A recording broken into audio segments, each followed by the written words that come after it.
Begenze, ma begenze, lass es umgehen so. Theater begenze, begenze, ma begenze, lass es umgehen so.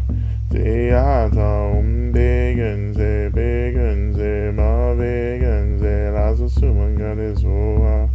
Theater begenze, begenze, ma begenze, lass es umgehen so. Theater begenze, begenze, ma begenze, lass es umgehen so. Now we begin to offer our prayers that have been offered tonight in our community. And again, I call on all of our benefactors, all of our ancestors, our descendants, the lands, all the elements, the Buddhas, the Bodhisattvas, the Dharma protectors. Call on all benevolent beings and guardians to listen, to hear our prayer requests as we offer them to you, and we pray that you act on our behalf. And through the enlightened consciousness of Medicine Buddha, to bring about the things that we most deeply need to happen. We continue to offer prayers for me in the wake of my mom's passing 3 weeks ago. Love, grounding through all the emotions and reactions. Prayers for my mom in the bardo. Offering prayers for my daughter and me.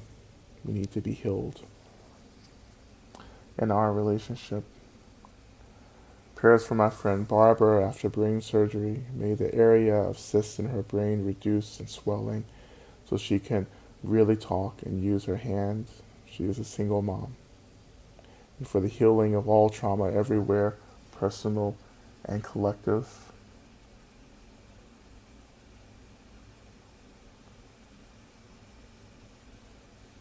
Prayers of celebration for Faye, who turns 90 on Thursday.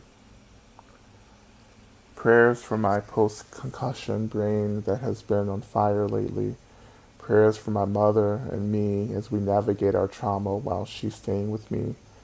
May the universe grant me more patience, awareness, or enlightenment, that I may accept her as she is no matter I may accept her as she is no matter what she does or says. May we find our way to healing our familial trauma and help each other become free. Prayers for my mother, Kathleen, who suffered a stroke last week.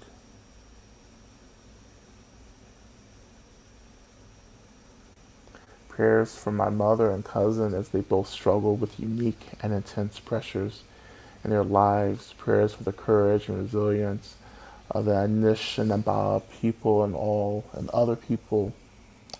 other Pipeline 3 protesters.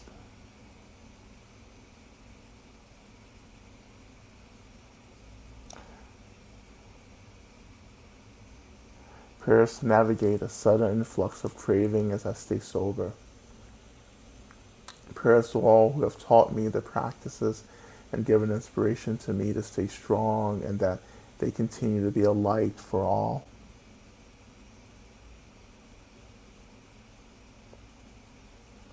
Prayer requests for myself that I may have what I need to make it through what is going on for me spiritually right now.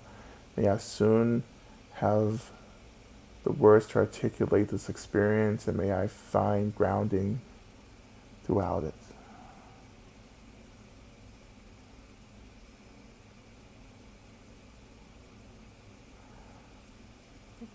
I want to offer prayers for myself tomorrow as I undergo oral surgery. Also prayers for my uncle who recently transitioned into the spirit realm bardo. I offer prayers for all the beautiful ones we lost 5 years ago in the Orlando Pulse shooting. And that may all beings who leave this plane in violence, may all their suffering be reduced, erased, and that their entrance and passage into the bardo be smooth, and that they're able to get the healing and the support that they need in order to continue the path of liberation. And we continue to pray for all beings engaged in the struggle of liberation, all beings engaged in the struggle to accumulate, to gather basic resources to be well. Continue to pray for the healing of all beings, both living and dead. And as we continue our mantra practice, that we begin to imagine that this energy that we've been working with, that it actually begins to flow. This energy of healing, this white light begins to flow out of our heart centers into the experiences of those that we've offered prayers for. Imagining that this energy is healing the experiences of people coming out of surgery who are dealing with any medical issues. That this energy is also being redirected into the parts of maybe our bodies and minds that need soothing, support, and healing.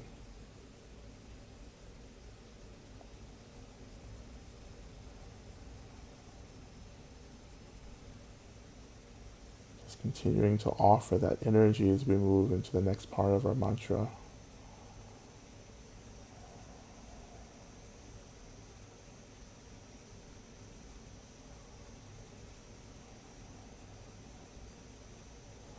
오체야 차움 백연세 백연세 마백연세 라스수문가 제소아 제야 차움 백연세 백연세 마백연세 라스수문가 제소아 제야 차움 백연세 백연세 마백연세 라사수문가 제소아 제야 차움 백연세 백연세 마백연세 라사수문가 제소아 제야 차움 백연세 백연세 마백연세 라사수문가 제소아 제야 차움 백연세 백연세 마백연세 라스수문가 제소아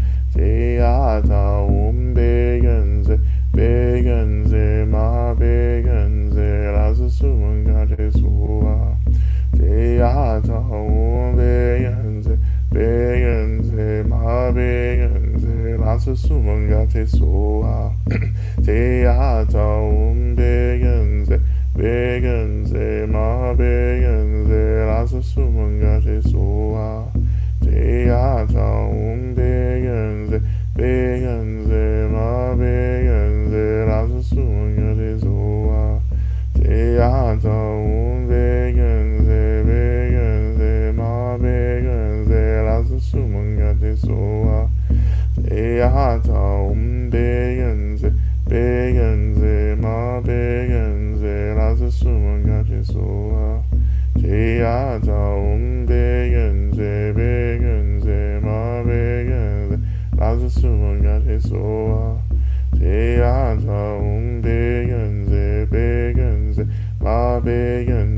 라스수문가 제소아 제야 차움 백연세 백연세 마백연세 라스수문가 제소아 제야 차움 백연세 백연세 마백연세 라스수문가 제소아 제야 차움 백연세 백연세 마백연세 라스수문가 제소아 제야 차움 백연세 백연세 마백연세 라스수문가 제소아 제야 차움 백연세 백연세 마백연세 라스수문가 제소아 제야 차움 백연세 백연세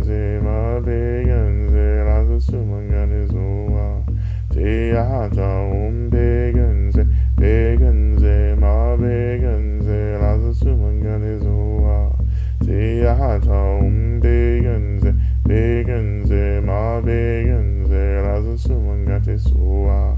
Te hata begenze, begenze, ma begenze, lazo sumangate sua. Te hata begenze, begenze, ma begenze, lazo sumangate sua. Te hata begenze, begenze, ma begenze, lazo sumangate sua. Te hata begenze, begenze, ma begenze, lazo sumangate sua. Te hata begenze, begenze, ma begenze, lazo sumangate sua. Te hata begenze, begenze, ma begenze, lazo sumangate sua. Te hata begenze, begenze, ma begenze, lazo sumangate sua. Te hata begenze, begenze, ma begenze, lazo sumangate sua. Te hata begenze, begenze, ma begenze, lazo sumangate sua. Te hata begenze, begenze, ma begenze, lazo sumangate sua. Te hata begenze, begenze, ma begenze, lazo sumangate sua. Te hata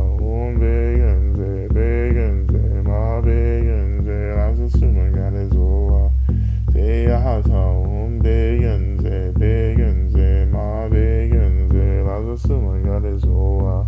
Te hata begenze, begenze, ma begenze, lazo sumangate sua. Te hata begenze, begenze, ma begenze, lazo sumangate sua. Te hata begenze, begenze, ma begenze, lazo sumangate sua. Te hata begenze, begenze, ma begenze, lazo sumangate sua. Te hata begenze, begenze, ma begenze, lazo sumangate sua. Te hata begenze, begenze, ma begenze, lazo sumangate sua. Te hata begenze, begenze, ma begenze, lazo sumangate sua. Te hata begenze, begenze, ma begenze, lazo sumangate sua. Te hata begenze, begenze, ma begenze, lazo sumangate sua. Te hata begenze, begenze, ma begenze, lazo sumangate sua. Te hata begenze, begenze, ma begenze, lazo sumangate sua. Te hata begenze, begenze, ma begenze, lazo sumangate sua. Te hata begenze, begenze, ma begenze, lazo sumangate sua. Te hata begenze, begenze, ma begenze, lazo sumangate sua. Te hata begenze, begenze, ma begenze, lazo sumangate sua.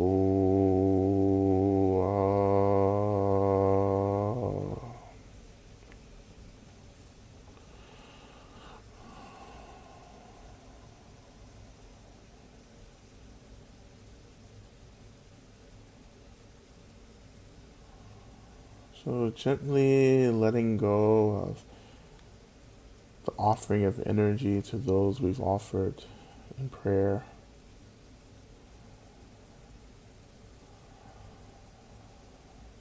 Returning our attention to the healer above our heads, thanking them for their love, their support.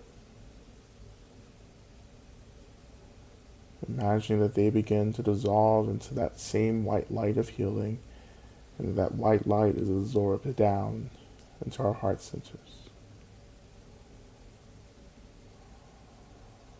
And turning our attention now to our benefactors around us, our circle of care, thanking them for their deep care, love, and protection. And imagining that they too begin to dissolve into white light, which we absorb into our heart centers.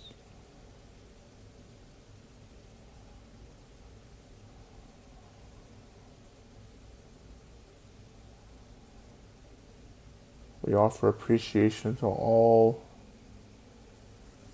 the expressions of our practice, thanking the earth for holding us, thanking the seat for supporting us, thanking our bodies for being a vehicle for practice, thanking our breath for sustaining us, thanking our minds for being awakened, thanking all of our mentors, guides, teachers for their teachings, even thinking space and emptiness itself. For appreciation to this community, this virtual community that gathers to practice together. And we offer appreciation back to ourselves, the totality of who we are, for our diligence and for our interest and practice and wanting to get free. We thank everything and everyone for teaching us how to get free.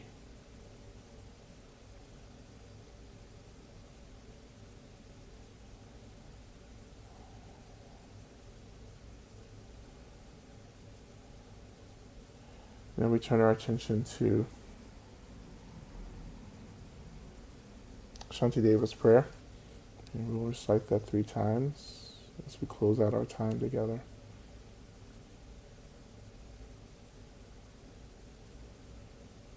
And we begin.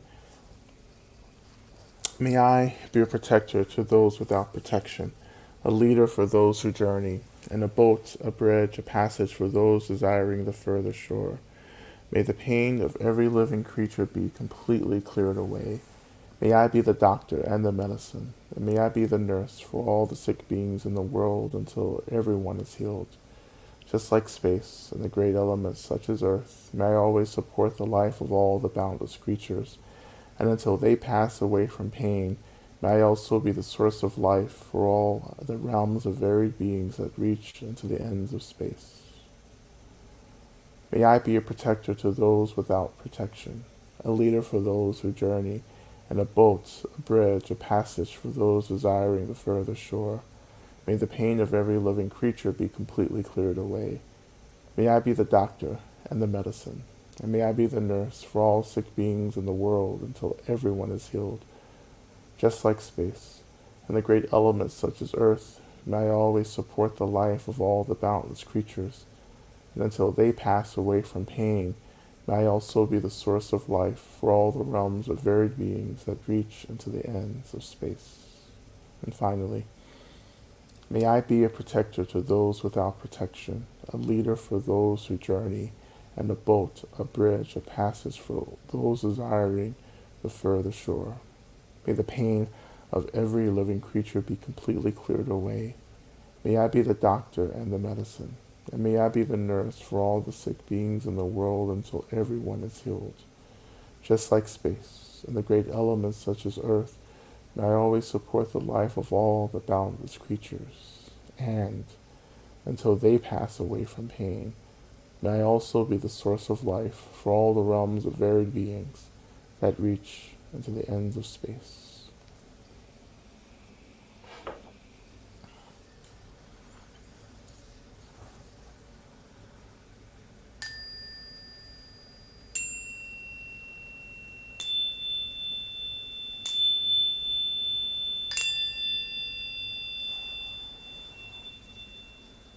Okay.